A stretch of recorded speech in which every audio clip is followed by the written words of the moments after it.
Buen día, compañeros, buen día, docente. Hoy día vamos a realizar la exposición de nuestro tema. A continuación,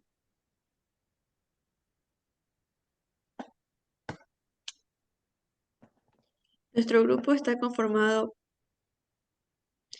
por las estudiantes Delgado María, Belén, Delgado Santana Dana, Díaz Quiñones Seime, Espinosa Cedeño María y quien les habla Carla Delgado.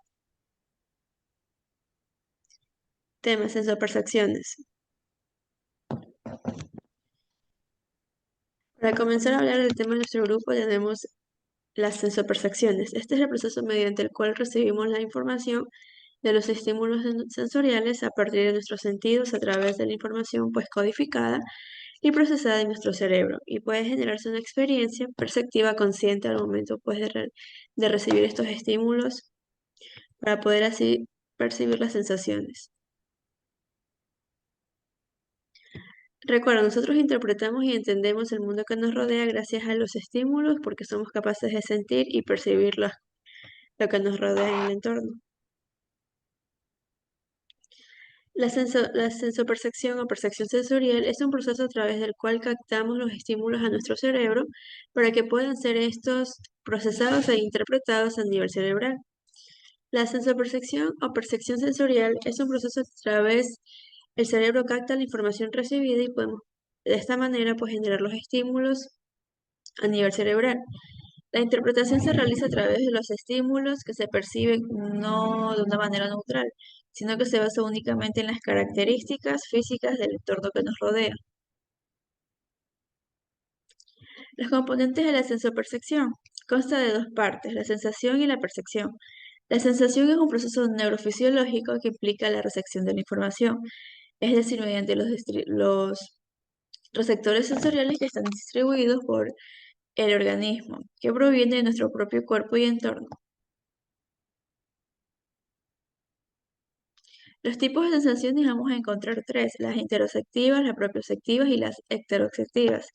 Las interoceptivas, estas aquí informan el procesos internos de nuestro propio organismo a través de los órganos como las vísceras y modulan los estados de ánimo.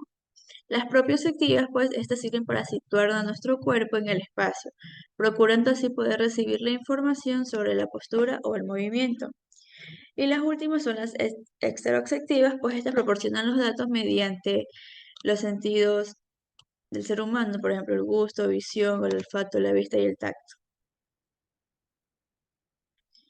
Todas nuestras experiencias se basan en los procesos sensoriales, es decir, que toda nuestra sensación existe mediante tres componentes. Vamos a encontrar el componente físico, que este es mediante un estímulo. Cuando la persona recibe el estímulo, pues a través del entorno que nos rodea. El componente fisiológico, este es la recepción del estímulo y transmisión del impulso, es decir, una vez que se recibió el estímulo, este de aquí es enviado a nuestro cerebro para ser procesado. Y por último, el componente psicológico, pues este es un procesamiento cerebral y la toma de conciencia ya una vez recibido el estímulo y pues pasado por todo el proceso cerebral. El proceso de percepción se basa en tres fases o se desarrolla en tres procesos. El primero de estos es que se recibe la información sensorial a través de los estímulos. Hay un proceso de discriminación y selección de los datos sensoriales, es decir, toda la información sensorial que se recibe, pues es pasada por el proceso cerebral y así uno va a recibir y acceder a nuestra conciencia. Las áreas encargadas del procesamiento sensorial se ocupan de interpretar y de desarrollar y procesar la información en base a los conocimientos y experiencias adquiridas de manera previa. Como observamos en el gráfico, tenemos la sensación que viene desde el mundo exterior al mundo externo. Los componentes, como le dije, el receptivo, interceptivo y el afectivo. Los receptores vamos a entender los estereoceptores, propioceptores, termosectores, equilibriosectores, nocioceptores. Todo esto aquí es donde mediante la cual la información se recibe y es procesada a nivel cerebral.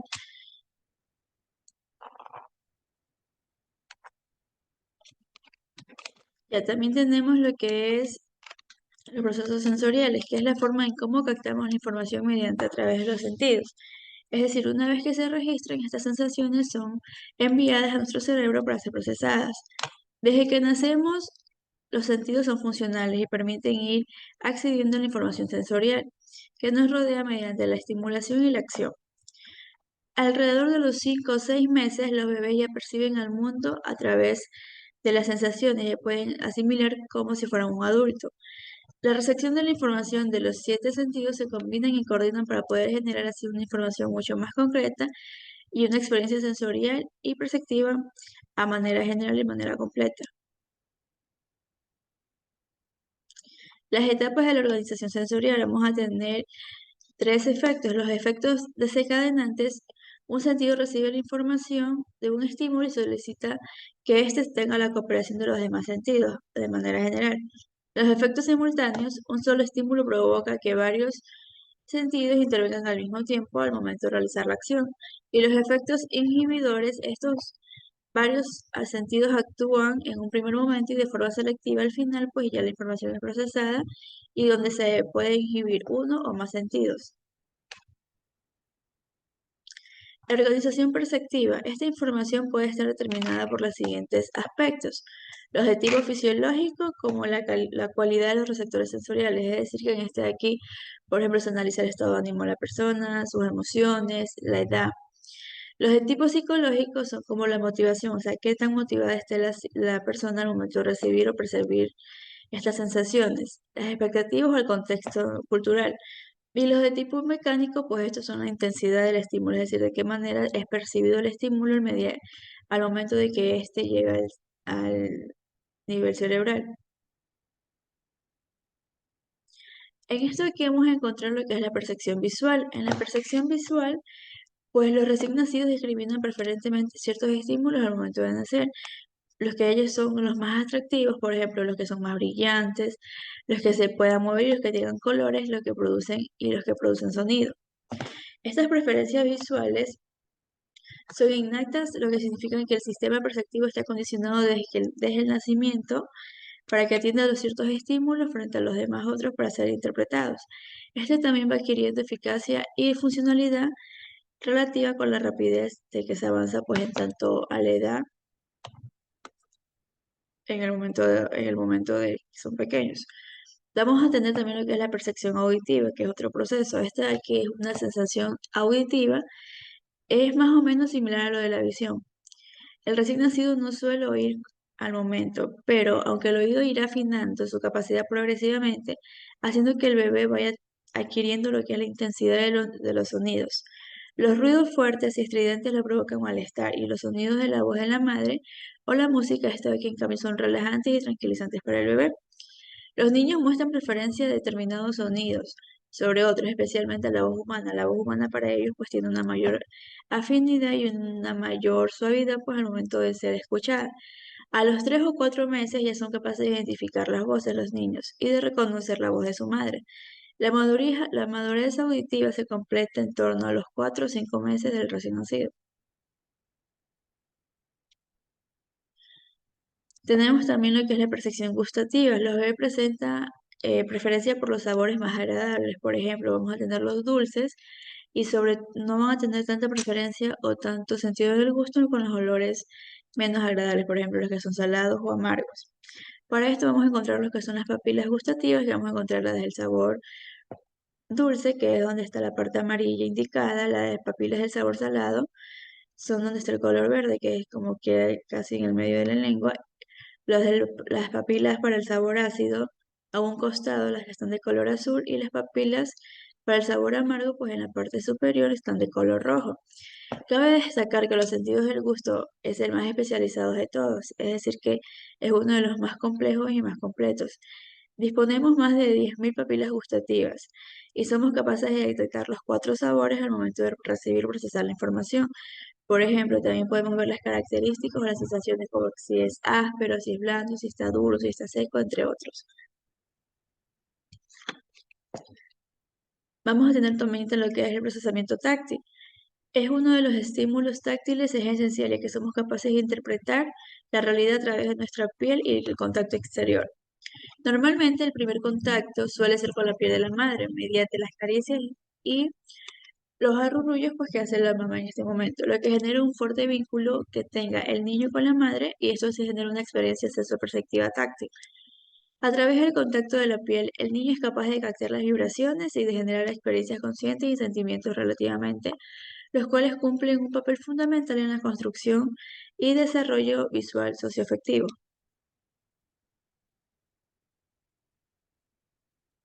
A continuación, pues muy buenos días. Nos toca lo que es la conciencia. Mi nombre es María Belén Delgado Muñoz. Aquí muestro mi cédula, pues nos toca lo que es la conciencia. Se podría argumentar pues que la conciencia es el conocimiento de varios procesos cognitivos que se dan al momento de dormir, soñar, concentrarse y tomar decisiones. Cabe recalcar que la conciencia es un término multifacético que se ha venido evolucionando a medida que pasa el tiempo, abarcando la percepción, el autoconocimiento y el juicio moral de nuestras acciones. Esto implica pues entender en nuestro entorno, reflexionar sobre la realidad, identificar entre lo que es correcto y lo que no es correcto desde una perspectiva y distinguir entre si es manera clara o no está claro. También nos permite reflexionar y tomar postura frente pues a nuestra realidad que presentamos. También nos permite pues evaluar nuestras acciones éticamente, los aspectos que se definen en la conciencia, como vemos aquí, en el mundo pues nosotros mismos se considera exclusivamente de los humanos, sigue siendo uno pues de los misterios más profundos de nuestra existencia. Se puede categorizar algunos tipos de conciencias basados pues en diferentes aspectos de la experiencia humana que tiene aquí la compañera. Em, Ahí están los tipos de conciencia. Eh, Empezamos por la conciencia social. Nos estamos refiriendo a la capacidad o el interés que posee una persona con respecto a las condiciones de vida de los demás miembros de su comunidad. De modo pues que una persona socialmente consciente es aquella que se reconoce a sí misma como parte de un grupo humano, comprende y acepta las responsabilidades de él y de los demás. Imaginémonos pues que alguien que participa activamente en su comunidad se preocupa por el bienestar de los demás y va involucrando en espacios con nuevas iniciativas para mejorar las condiciones de vida de quienes la rodean. Estas personas podrían promover la igualdad de oportunidad. También tenemos la conciencia moral, también tenemos la conciencia moral. Continúa aquí la conciencia moral. Entonces nos dice pues que la conciencia moral se manifiesta de manera redundante, ya que el ejercicio de la conciencia suele ser un ejercicio de la moral, o sea, el discernimiento entre ello que se considera bueno, apropiado, acorde o aquello que se considera malo o inapropiado. Ejemplo, podemos pensar pues que alguien constantemente está reflexionando sobre las acciones que comete él mismo, ¿sí? Y sobre cómo esto afecta a los demás. Entonces esta persona pues puede abastecerse o participar también en actividades con que considere moralmente incorrectas según sus principios éticos. Un ejemplo de ello pues tenemos que alguien podría optar por comprar productos de ciertas empresas que utilizan prácticas industriales perjudiciales para el medio ambiente y también para la salud, como la deforestación, la indiscriminación, el uso excesivo de plásticos reciclables, la generación de residuos innecesarios, tóxicos para el ser humano. Entonces, aquí también tenemos lo que es la conciencia ambiental. La conciencia ambiental, o también llamada conciencia ecológica, se refiere al grado de lucidez y conocimiento del individuo respecto al impacto que produce pues, en el medio ambiente, sus acciones, su manera de vivir y sus hábitos cotidianos. Tiene mucho que ver con la conciencia moral. Una persona pues estará dotada de la conciencia ambiental si se espera pues que viva tomando en consideración que lo que él hace, porque el ser humano es quien contaminamos el ambiente. Entonces, si nosotros empezamos a tener conciencia de la manera diaria de lo que hacemos en nuestro ambiente, pues vamos a tratar de prevenir y tratar de ahorrar energía, de tomar otros hábitos para poder cuidar pues el medio ambiente y no poderlo contaminar.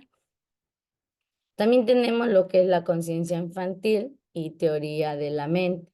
Esta pues se relaciona como un desarrollo cognitivo y social, influye también muchísimo en lo que es la conciencia y la comprensión de las percepciones, como decía anteriormente pues la compañera, sobre las percepciones y acciones y emociones del ser humano. y de los demás, destacando la importancia de estas habilidades de interacción social y autoconocimiento.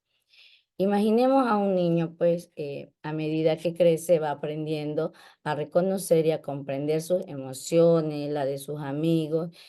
Por ejemplo, un niño, pues, vamos a poner un ejemplo que en una institución hay un niño que está triste, entonces otro niño va a reconocer, va a notar cuando alguien está triste y va a tratar después de reconfortarlo, de darle apoyo emocionalmente. También tenemos lo que es la conciencia sensorial. La conciencia sensorial puede ser el punto de partida de la experiencia, la conciencia se dan los estímulos, tanto visual, auditivo, táctil, gustativo, olfativo. Aquí trabajamos los 5 sentidos. Estos sentidos, pues, sensoriales son captados y son transmitidos mediante el cerebro para su procesamiento. Imaginémonos nomás un ejemplo cuando nosotros pues vamos a la playa, aquí que hay playa, vemos un hermoso atardecer y apreciamos los colores que se ven en el mar, vemos el cielo, ahí disfrutamos y practicamos pues los 5 sentidos que tenemos en la conciencia sensorial. También tenemos la conciencia en la neurociencia. Esta explora pues las áreas cerebrales involucradas en la generación de la conciencia, resaltando pues como un estudio. Sí, también es la conexión entre la mente y el cerebro. Tenemos un ejemplo, pues, que cuando los estudiantes dan un examen, sí, en tal área específica, incluso nosotros, pues, nuestro cerebro se activa, sí, se activa para experimentar un cambio en nuestra conciencia, como el caso también de pacientes cuando están enfermos de problemas cerebrales. Esto también puede afectar el estado de la conciencia. Papeles de la conciencia. Aquí también tenemos lo que es el papel de la conciencia. Esta se describe pues como el conflicto cognitivo que surge cuando una de sus respuestas automáticas compite con un proceso no automático. Quiere decir esto? Pues que requiere atención consciente en los procesos automáticos. Tienen a operar sin la necesidad de atención consciente, mientras que los procesos no automáticos requieren deliberación y conciencia. Continuamos.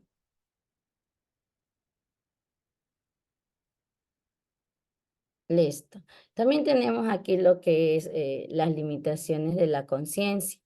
Nos dice que las limitaciones de la conciencia, pues esta señala que los recursos de procesar o dar la información que llega a nuestra conciencia son limitados y esto pues establece una relación estrechamente entre el estrés y la conciencia y la atención que más va a hablar mi compañera.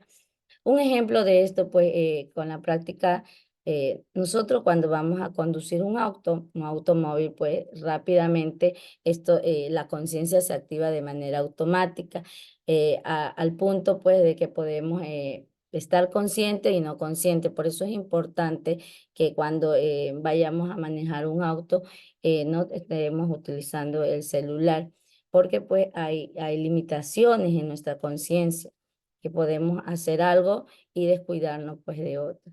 También tenemos ahí lo que son los procesos automáticos y los no automáticos.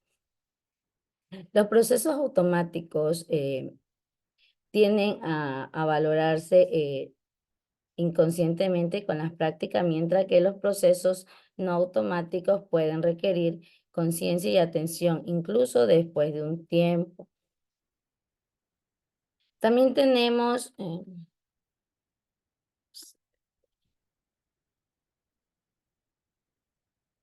También tenemos la neurociencia y el conflicto, que se menciona en las implicaciones del símbolo anterior en situaciones de conflicto. Entonces, cuando hablamos de neurociencia y conflicto, esta pues está hablando del área cerebral y ayuda a monitorear y regular las respuestas que tenemos los seres humanos frente a tipos de conflicto.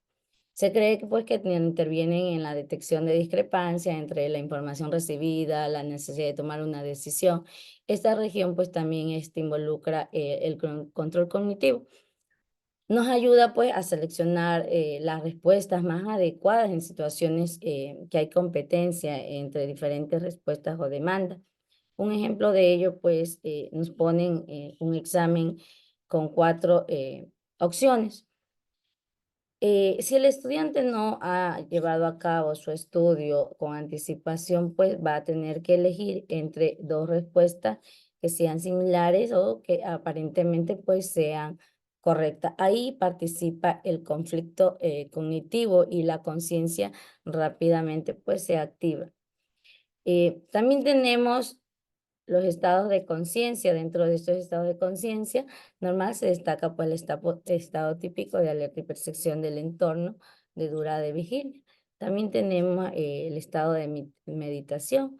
También podemos meditar la conciencia mediante ejercicios pues de mindfulness para pues tener una sensación de calma y claridad mental a medida que se asocia la relajación que tenemos con la conciencia. También esto pasa cuando las personas pues pasan por un estado de hipnosis, pues no tienen clara su calma, la claridad mental, a menudo pues está relajada o está con preocupaciones. Entonces los especialistas pues se encargan de hacer este tipo de hipnosis. em, para que el paciente pues se sienta más cómodo y más tranquilo. También tenemos el estado de embriaguez. Esto ocurre pues cuando una persona está bajo los efectos de alcohol o alguna sustancia como droga, marihuana, etcétera, pues porque puede estar en estado de embriaguez en diferentes pues tipos de estas super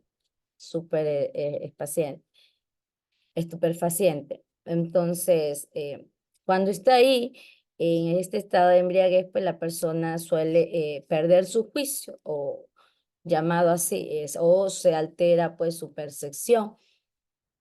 También tenemos aquí pues la conciencia alterada, resalta como la meditación, la hipnosis, el sueño, las sustancias psicoactivas. Estas alteran pues nuestra percepción y experiencia, explorando pues como es estado que afectan la condición en la percepción. Aquí pongamos un ejemplo. Hay personas pues que no pueden dormir y están en estados de vigilia. Aquí lo que hace pues el especialista es darle un medicamento, sustancias psicoactivas también conocidas, pues para que el paciente pues pueda tener una mejor relajación y poder su mente, su conciencia descansar. Durante el sueño la cognición se ralentiza y la percepción se desconecta entre lo que es cierto del entorno externo. En el sueño se experimentan muchos sueños vividos que pueden afectar la cognición al despertar, influyendo en el estado de ánimo, la percepción de realidad. Y teníamos un ejemplo anteriormente, cuando uno pues no concilia pues su sueño de manera correcta, va a tener una de estas percepciones que no puede dormir bien y afecta en el estado de ánimo. Muchísimas gracias.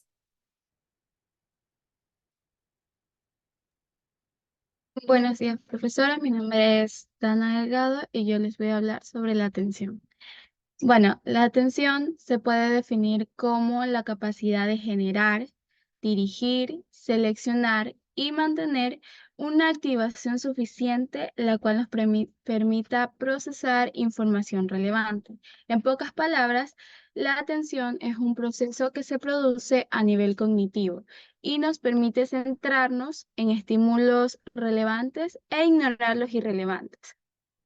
Su definición incluye un conjunto de propiedades que son muy importantes, la cual nos ayuda a comprender el significado de esta función cognitiva. Entre los que cabe destacar están la amplitud, la intensidad, la atención cambiante, el foco de atención y control.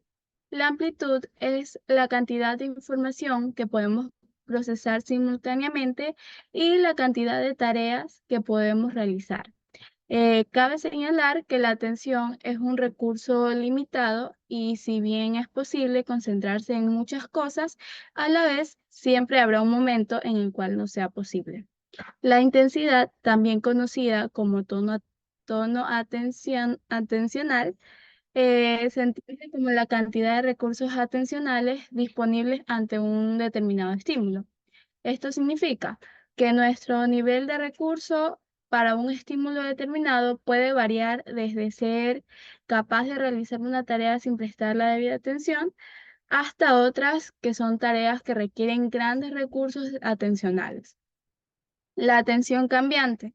Bueno, esta es la capacidad de desviar la atención de un evento a otro.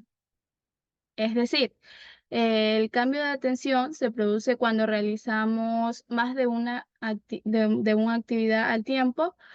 Esta se produce al cambiar las actividades que requieren el mismo tipo de nuestro recurso cognitivo. Foco de atención. Bueno, el foco de atención en términos de amplitud puede ser ampliamente percibido por varios estímulos. Esto significa que los participantes individuales bloquean los distractores restantes para poder completar las actividades. El control. El control puede ser voluntario e involuntario. La atención voluntaria o activa es la que requiere que la persona haga un esfuerzo mental para movilizar, procesar y retener la información.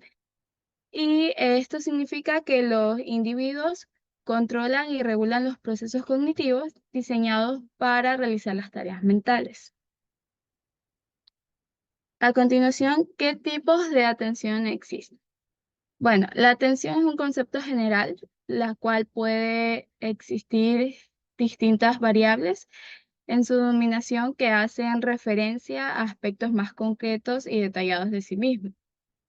Entre los tipos de atención que tenemos está la interna, la atención externa, atención abierta, encubierta, selectiva o enfocada, la atención dividida, atención sostenida, atención visual y auditiva. La atención interna es la capacidad de ser consciente de los procesos mentales u otros aspectos en los sentimientos internos. La atención externa es la atención a los estímulos externos al entorno. La atención abierta es la cual va acompañada de respuestas motoras que apoyan y facilitan la conducta atencional para mover la cabeza hacia el estímulo en lo que queremos concentrar. La atención encubierta es la que permite centrarnos en un estímulo sin ser conscientes de que se está produciendo esta conducta. La atención selectiva o atención enfocada es la capacidad de seleccionar y centrar la atención de un estímulo y descartar otros estímulos irrelevantes. La atención dividida es la capacidad de concentrarse en una o más tareas.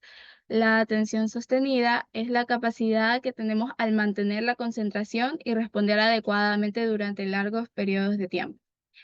Atención visual es la que nos ayuda a centrarnos en los estímulos que aparecen en nuestro campo visual. Y la atención auditiva es la capacidad de centrarse en estímulos percibidos a través del oído. Esta relación se relaciona con los parámetros de tiempo. Sistemas atencionales y neuroatómica. Encontramos tres, los cuales son el sistema activador reticular ascendental, el sistema atencional posterior y el sistema de atención frontal. ¿Cómo medir y evaluar la atención? Se puede evaluar de distintas formas y tenemos tres tipos de evaluadores. La prueba simultánea, DIAT-Shift, la prueba de velocidad, RES-ECOR, y la prueba de resolución, RES-Space. Como conclusión, tenemos que la atención es un proceso cognitivo el cual nos permite seleccionar y centrarnos en el estímulo relevante. según los modelos jerárquicos. La atención se evalúa mediante la neuropsicología y se puede medir en diferentes ámbitos de la vida, tanto académico, clínico o profesional. Esto puede cambiar debido a que determinantes enfermedades o afecciones, como el trastorno de déficit de atención con hiperactividad o TDAH, el ictus, la dislexia y la ansiedad. También se entrena con CogniFit, que puede mejorar o restaurar la concentración y asimismo aumentar la plasticidad cerebral. Gracias. Buenos días, licenciada Guadalupe Bravo. Mi nombre es Díaz Quiñones Seimi. Presentaré mi cédula de ciudadanía y a continuación expondré el tema de la memoria. Pero antes presentaré un ejemplo concreto para ilustrar mejor el tema. Imaginemos que estamos en un ajetreado supermercado, tratando de recordar los elementos que necesitamos comprar. Pero a medida que avanzamos por los pasillos, nuestra memoria trabaja incansablemente para retener cada artículo de nuestra lista. Ese simple acto cotidiano ilustra la importancia y la complejidad de la memoria en nuestras vidas. Hoy exploraremos cómo funciona, pero antes analizaremos una breve definición de este concepto. La memoria. La memoria es una función del cerebro que permite al organismo codificar, almacenar y recuperar la información del pasado.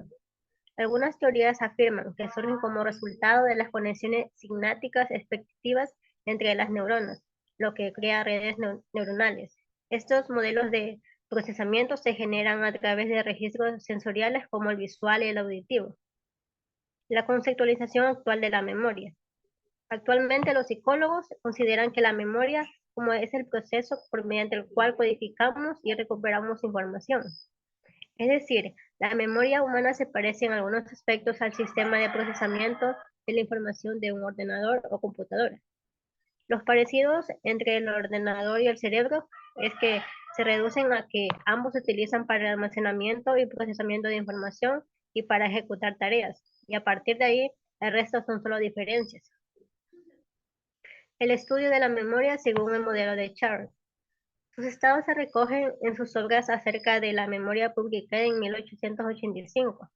La lógica de estudio de la memoria propuesta por Ebbinghaus se fundamenta en dos aspectos. Como primer punto tenemos la elaboración de un material neutro y la introducción de un método que permitiría la cuantificación del aprendizaje. Como segundo punto tenemos la utilización de las sílabas sin sentido que permite minimizar las posibles relaciones asociativas entre ítem y la creación de listas de mayor o menor longitud, sobre la que estudia los efectos del aprendizaje sobre el recuerdo posterior. Ebbinghaus estableció un criterio objetivo de aprendizaje, lo denominó reproducción sin error. La reproducción sin error estaba asociada al número de repeticiones que tenía que hacer o bien al tiempo invertido para alcanzar el criterio de aprendizaje. A esto lo contextualizó como reproducción de error. A continuación voy a indicar el procedimiento para la evaluación de la memoria. Básicamente, para evaluar el aprendizaje y la memoria en los experimentos sobre memoria se sigue una estructura general que se compone en dos fases. La primera fase es aprendizaje o de presentación de los estímulos, presentación estimular, así se la conoce. La segunda fase es la fase de evaluación de la retención. Y en cuanto a la presentación de estímulos, básicamente fue adoptado dos modalidades.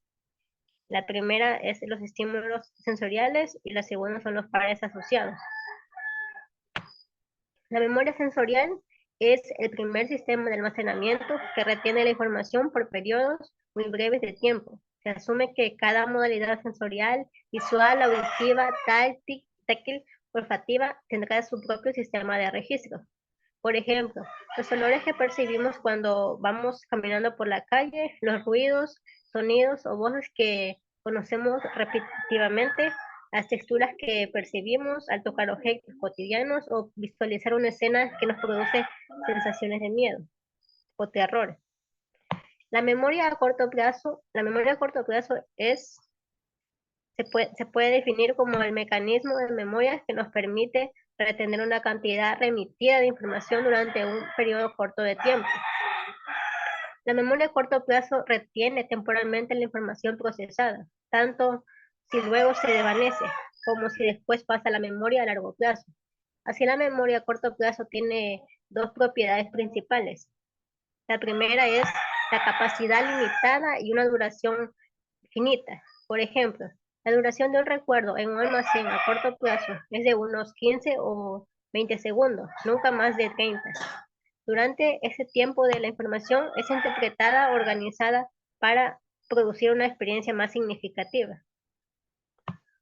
En cambio, la memoria operativa o de trabajo es la capacidad del sistema cognitivo de procesar y retener temporalmente en activos porciones limitadas de información, mientras son elaboradas e integradas con otras, como previo a su presentación y almacenamiento de la información a corto plazo. A continuación, el modelo de memoria operativa. Esta incluye tres componentes. Como primer punto tenemos al ejecutivo central. Este es considerado como un sistema atencional de control que actúa conjuntamente a otros o dos sistemas subsidiarios o esclavos.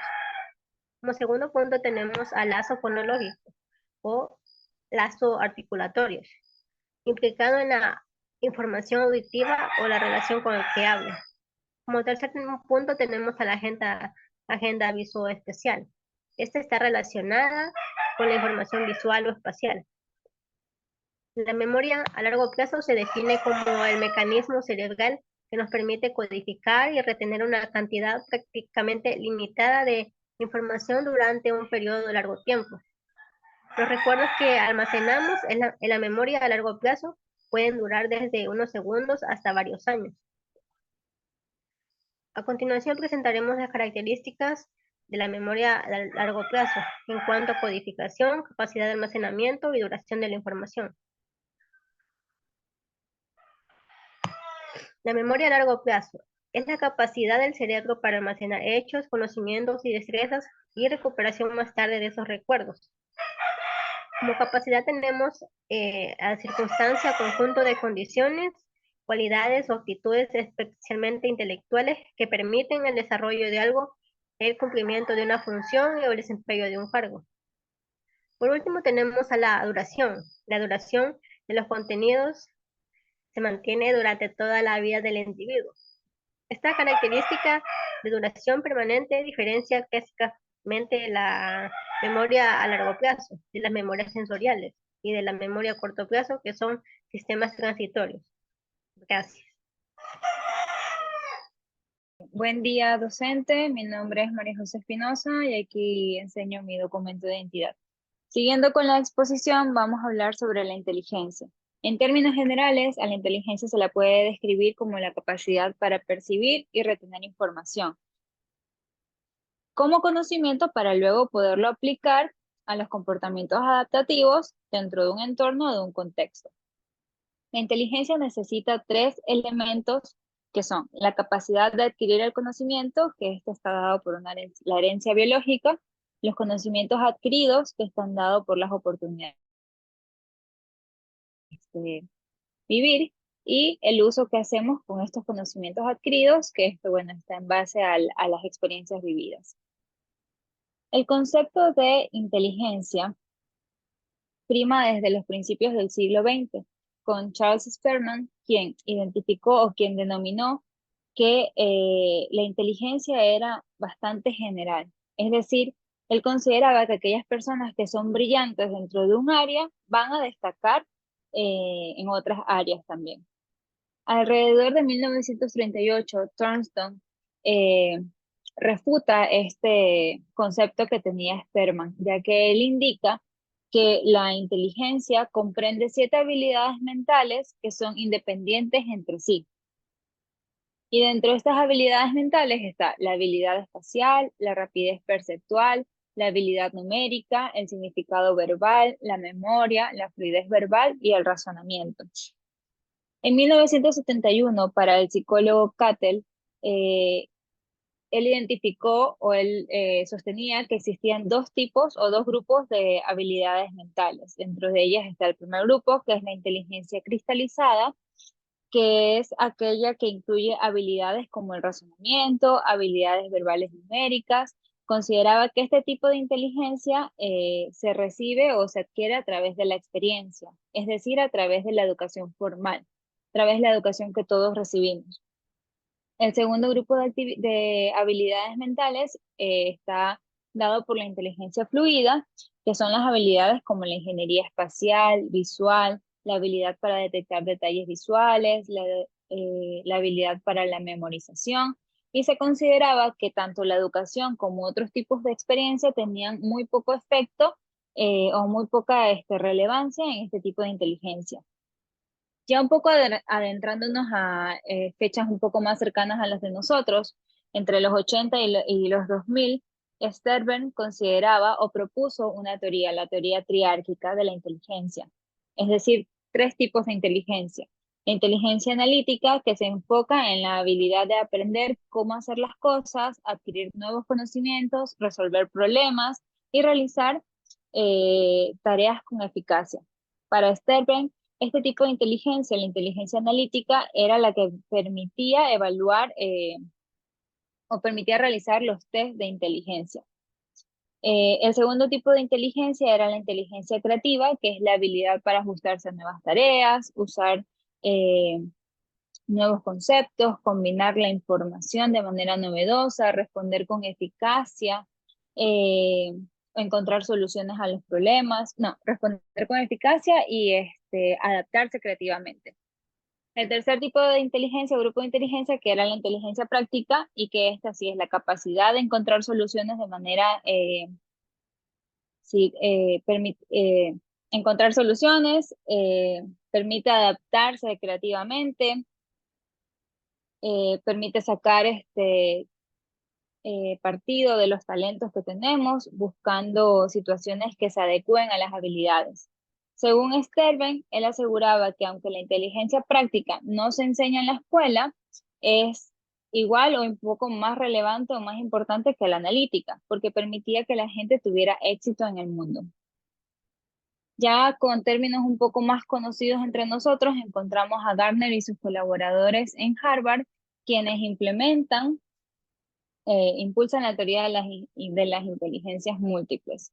Él consideraba, al igual que Thornton, que la inteligencia no es general, sino que existen diferentes habilidades distintas e independientes entre cada una, como él mencionaba, 8 tipos de inteligencias, que son la inteligencia lingüística, que es la capacidad de usar el lenguaje en todas sus expresiones; la inteligencia visoespacial, que es la capacidad para percibir el entorno visual y espacial para poder transformarlo; la inteligencia lógico-matemática, que es la capacidad de resolver cálculos matemáticos y poner en práctica un razonamiento lógico; la inteligencia intrapersonal, que es la capacidad para desarrollar conocimiento profundo sobre uno mismo; la inteligencia musical, que es la capacidad de poder percibir o expresarse con formas musicales; la inteligencia sinestésica corporal, que es la capacidad para expresar ideas y sentimientos con el cuerpo; la inteligencia interpersonal, que es la capacidad para poder relacionarse con los demás, tomando como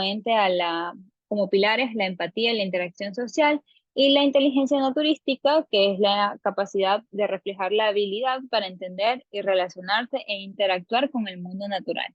Es decir, es la capacidad de poder observar y estudiar los elementos que componen la naturaleza, como los objetos, las plantas y los animales. Luego tenemos otro hito, que es la inteligencia emocional, dada por Goldman en 1997, quien propone que la inteligencia emocional, o hace referencia a que la inteligencia emocional es la efectividad con la que la gente percibe y entiende sus propias emociones y las de los demás, así como la eficacia con que puede manejar su conducta emocional.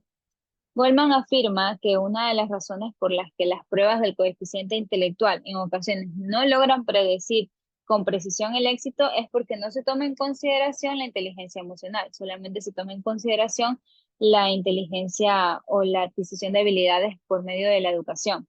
Es por eso que muchas personas que tienen un coeficiente intelectual en un rango alto, del normal a alto, muchas veces pueden fracasar en su vida personal. Y viceversa, personas que tienen un coeficiente intelectual de normal a un índice, a un límite inferior normal tienen éxito en su vida privada. Dentro de los componentes que contribuyen o los rasgos que contribuyen a la inteligencia emocional, Goldman menciona los siguientes: el conocimiento de las propias emociones, que es la capacidad de reconocer, monitorear nuestras propias emociones, es decir, la autoconciencia o el autoconocimiento. Luego también está el manejo de las emociones, que es poder controlar estos impulsos para poder afrontar de manera correcta o efectiva los sentimientos de tristeza, de ira, de desesperación, y poder controlar la duración de estas emociones. El uso de las emociones para motivarse, que es la capacidad para poder ordenar estas emociones para poder lograr las metas que tenemos propuestas. El reconocimiento de las emociones de los demás, que es la habilidad para poder interpretar sutiles señales, incluso señales no verbales de los demás, que indican lo que los otros desean o están necesitando. Y el manejo de las relaciones, que es la habilidad para reconocer y manifestar con precisión las propias emociones y ser sensible a las emociones de los demás. Bueno, como siempre el ser humano tiene la necesidad de cuantificar todo lo que tiene a su alrededor, nació la idea de cuantificar la inteligencia, gracias a un gobierno francés que dentro de su época intentó promulgar una educación universal e intentó poder detectar cuáles son aquellos niños que requerían de una atención especial al momento de la educación. De tal manera que Alfred Binet junto a Theodore Simon realizaron una escala que permitía o que se basaba en comparar las respuestas de un niño en concreto junto o en relación a las respuestas del grupo de niños de su misma edad.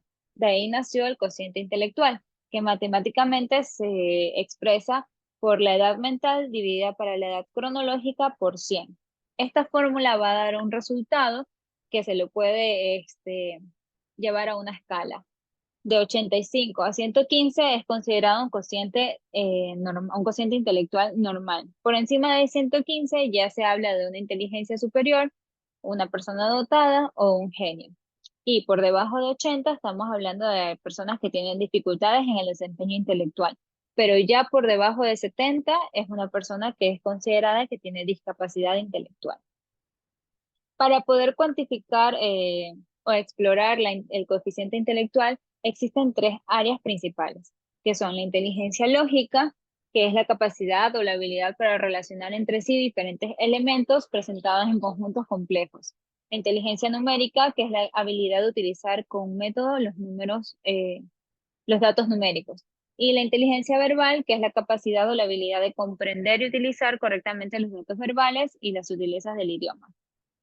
Pero no olvidemos que el fin de los test de inteligencia era tener en cuenta las competencias necesarias para el éxito académico, es decir, netamente educación. Mas, sin embargo, no se valoran las habilidades que nos permiten sobrevivir en un entorno, en nuestro entorno normal, como medio de adaptación.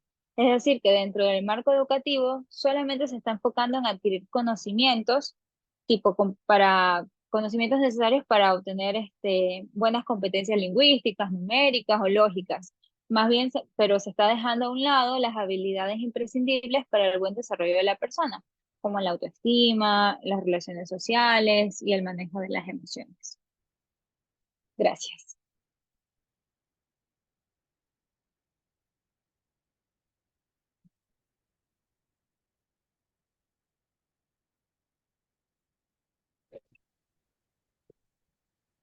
En la mañana docente se me pasó por alto presentar lo que era el carnet o la cédula de identidad, pues en este momento presento mi cédula, el carnet de votación, pues que me hace identificar como Carla Delgado.